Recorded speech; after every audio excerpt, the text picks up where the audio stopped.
White house की ओर से जारी बयान में कहा गया कि ईरान अब हॉर्मुज जलडमरू मध्य के जरिए तेल की आपूर्ति को नियंत्रित नहीं कर पाएगा। ये रास्ता दुनिया के करीब 20% तेल व्यापार के लिए बेहद महत्वपूर्ण है। व्हाइट हाउस का दावा है कि इस समय अरब सागर, हॉर्मुज जलडमरू मध्य और ओमान की खाड़ी में कोई भी ईरानी जहाज सक्रिय नहीं है। This operation has been remarkably successful. Again, we're moving towards complete and total control of Iranian airspace. We have continuous 24/7 strike operations ongoing. We've had more than 2,000 targets that have been struck. Nearly 2,000 munitions have been employed. Iranian ship underway in the Arabian Gulf, Strait of Hormuz, or the Gulf of Oman. Number 3.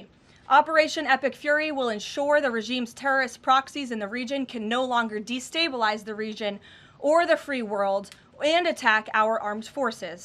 And thus far, Iran's proxies are hardly putting up a fight. And we just, in the next few hours, will be achieving that dominance over the skies, which means the United States military will be raining missiles and weapons down on Iran to hit these specific targets that have been identified as crucial to take out by the Department of War. तो America का दावा है कि कुछ ही घंटों में ईरानी airbase पर उनका कब्जा हो जाएगा। जंग के बीच अमेरिका का ये बहुत बड़ा सामना आ रहा है, ये बहुत बड़ा दावा सामने आ रहा है। सुमित मेरे सहयोगी जुड़ गए हैं तमाम जानकारी के साथ। सुमित, अमेरिका का ये जो दावा है ये किस आधार पर है और कितने घंटे हम माने, क्योंकि कोई भी तय समय तो नहीं बता सकता, लेकिन क्या हम माने ये इस तरीके से जो अमेरिका का दावा है वो कब तक साबित हो जाएगा?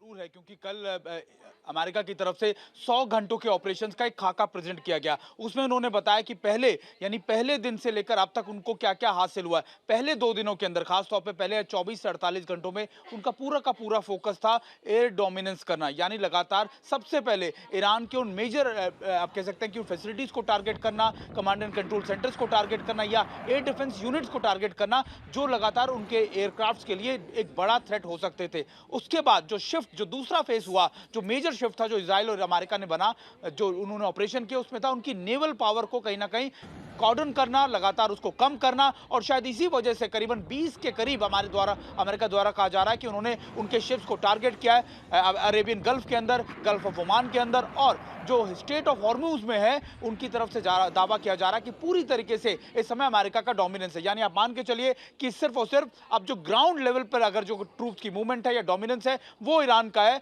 वहीं दूसरी तरफ अमेरिका की तरफ से दोनों तरफ से इस डोमिनेंस को और ज्यादा मजबूत कर लिया गया है। और मुझे लगता है कि आने वाले वक्त में बड़ी कारपेट बॉम्बिंग हम लगातार उन इलाकों में देखेंगे, क्योंकि अब भी अमेरिका का मानना है कि देखिए कई ऐसे बैलिस्टिक मिसाइलों के साइलोज हैं जो उनकी पहुंच से बाहर है, उन पर टारगेट किए जा रहे हैं, और इसी वजह से उनकी तरफ से B-1 बॉम्बर्स और B-2 बॉम्बर्स का इस्तेमाल किया जा रहा है।